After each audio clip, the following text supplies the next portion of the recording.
गांव की एक लड़की की दर्द भरी कहानी। राजस्थान के एक गांव में राधिका नाम की एक बहुत ही सुंदर लड़की रहती थी। वह एक गरीब परिवार से थी। उसके पिताजी घर का खर्च पूरी तरह से नहीं उठा पाते थे, इसलिए राधिका जंगल से लकड़ियां काट कर उन लकड़ियों को बाजार में बेचती थी। इस तरह से उनका घर का खर्चा चलता था। राधिका अब 21 साल की हो गई थी और उनके माँ बाप को अब चिंता होने लगी थी कि उसकी शादी बिना पैसों के हम कैसे करेंगे। मगर राधिका को अपनी शादी की कोई भी परवाह नहीं थी, क्योंकि वो अपने परिवार से बहुत प्यार करती थी और राधिका इतनी खूबसूरत थी कि उसके कई रिश्ते आते रहते थे, मगर वो सबको मना कर देती थी। पर किशन नाम का एक लड़का राधिका से बेहद प्यार करता था और राधिका के मना करने के बावजूद वो रोज बाजार में राधिका की लकड़ियां बिकवाने पहुंच जाता था। राधिका किशन से प्यार नहीं करती थी, क्योंकि शायद राधिका को किशन के प्यार पर भरोसा नहीं था। किशन भी एक गरीब परिवार का ही लड़का था। उसके पिताजी बाजार में सब्जी की रेहड़ी लगाते थे, लेकिन शायद किशन के पिताजी को मालूम था कि वो राधिका से बेहद प्यार करता है, क्योंकि उनका लड़का किशन अपने पिताजी को ये कहकर राधिका की लकड़ियां बिकवाने चला जाता था कि पिताजी, राधिका का परिवार हमसे भी ज़्यादा गरीब है, इसलिए मैं उसकी लकड़ियां बिकवाने जाता हूँ। लेकिन किशन के पिताजी को उसकी ये बात अच्छी लगती थी कि वो एक गरीब लड़की की सहायता करता है, लेकिन राधिका को किशन के साथ लकड़ियां बिकवाना बिल्कुल अच्छा नहीं लगता था। और एक दिन राधिका ने किशन के पिताजी से उसकी शिकायत ही कर दी और उसके पिताजी से ये कहा कि किशन उसके ज़बरदस्ती चेप करता है और इसे ये कह दीजिए कि आज के बाद मेरी लकड़ियां बिकवाने मेरे साथ ना आए और मुझे इसकी सहायता की बिल्कुल भी ज़रूरत नहीं है। ये कहकर राधिका वहाँ से चली जाती है। राधिका की यह बात सुनकर किशन बहुत उदास हो जाता है और वह अपने कमरे में चला जाता है। अगले दिन जब राधिका बाजार में लकड़ियां बेचने गई तो किशन उसके पास लकड़ियां बिकवाने नहीं गया और उस दिन राधिका की लकड़ियां बहुत कम बिकी थीं और बहुत सारी लकड़ियां बच गई थीं। अब राधिका को बहुत देर हो गई थी, मगर उसकी लकड़ियां नहीं बिक रही थी। तब उसने सोचा कि आज तो बहुत कम लकड़ियां बिकी हैं और घर का खर्च कैसे चलेगा। ये सोचकर वो घर चली जाती है। राधिका जब घर पहुंचती है तो वो क्या देखती है कि उसके पिताजी की तबीयत बहुत ज़्यादा ख़राब थी और उसकी माँ रो रही थी और रोते रोते कह रही थी कि बेटी, तुम्हारे पिताजी को जल्दी अस्पताल ले चलो, मैं बहुत देर से तुम्हारा ही इंतज़ार कर रही थी।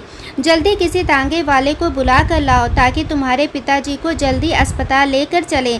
लेकिन अब बहुत रात हो गई थी और रात में एक भी तांगे वाला नहीं खड़ा था। राधिका अब बहुत परेशान हो गई, मगर उसे कोई भी रास्ता नहीं दिख रहा था। तभी उसे किशन की याद आई और वो दौड़ी दौड़ी किशन के घर पहुंची। फिर वो जोर जोर से उसके घर का दरवाज़ा बजाने लगी। तब किशन घर का दरवाज़ा खोलता है तो किशन राधिका को अचानक इतनी रात को देखकर चौंक जाता है और राधिका से पूछता है कि क्या हुआ, इतनी रात को तुम यहाँ कैसे, घर पर सब ठीक तो है ना। तभी राधिका कहती है कि किशन, मेरे पिताजी की तबीयत बहुत ख़राब है और उन्हें अस्पताल लेकर जाना है, मगर बाजार में एक भी तांगे वाला नहीं है। अब तुम ही मेरी सहायता कर सकते हो।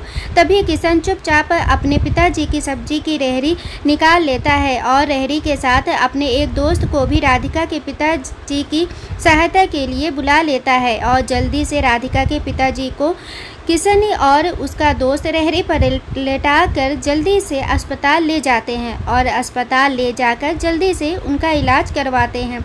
1-2 घंटे में राधिका के पिताजी का इलाज हो गया और डॉक्टर ने कहा कि अब ये ठीक है, बस कुछ दवाइयाँ मैंने लिख दी हैं, बगल के कमरे में से ले लेना और ये दवाइयाँ अब इन्हें जीवन भर खानी होगी। तभी किशन कहता है कि राधिका, तुम पिताजी से मिलो, मैं दवाई लेकर आता हूँ। राधिका अपने पिताजी से मिलने उनके कमरे में जाती है। तब उसके पिताजी बिल्कुल ठीक हो गए थे। तब वो राधिका से कहते हैं कि बेटी, तुम किशन से कितना चिढ़ती हो, फिर भी वो हमेशा तुम्हारी सहायता करता रहता है। तभी किशन का दोस्त भी बोलता है कि राधिका, किशन ही हम सबको ये कहता है कि तुम सब राधिका से ही लकड़ियाँ खरीदा करो ताकि तुम्हारी सहायता हो सके। और राधिका, मैं तुम्हें ये भी बताना चाहता हूँ कि किशन बहुत ही अच्छा लड़का है और तुम हो कि किशन के घर पर जाकर उसकी बेइज्जती कर दी। तब राधिका को विश्वास हो जाता है कि किशन बहुत ही अच्छा लड़का है। इतने में ही किशन दवाई लेकर आ जाता है और राधिका से कहता है कि मैंने तुम्हारे पिताजी की सभी दवाइयाँ ले ली हैं और डॉक्टर ने भी छुट्टी दे दी है। चलो अब घर चलते हैं। अब सुबह के 6 बज चुके थे। हॉस्पिटल के बाहर ही तांगे वाला खड़ा हुआ था। किशन ने अपने दोस्त से कहा कि तुम रेहड़ी लेकर घर पहुंचा देना, मैं तांगे से राधिका के पिताजी को घर छोड़ आता हूं।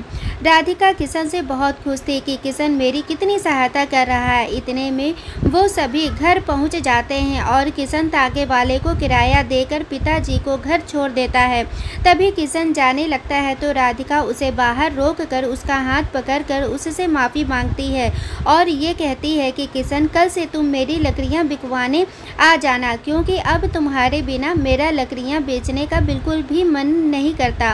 और हाँ, क्या शादी के बाद भी तुम मुझे बाजार में लकड़ियाँ बेचने भेजोगे?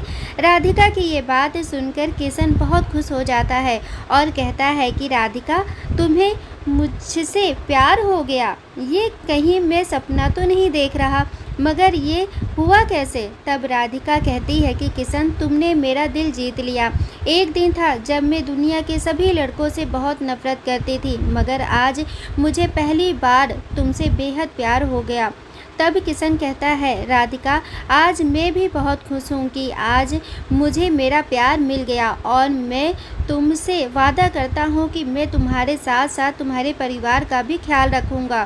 तो दोस्तों, राधिका को अपने परिवार से बहुत प्यार था, इसलिए उसको ऐसा जीवन साथी मिला जो उसके साथ साथ उसके परिवार का भी ख्याल रखेगा। दोस्तों, आशा करती हूँ कि आप लोगों को यह कहानी ज़रूर पसंद आई होगी। कहानी पसंद आई हो तो प्लीज़ चैनल को लाइक, शेयर एंड सब्सक्राइब करें। Thanks for watching.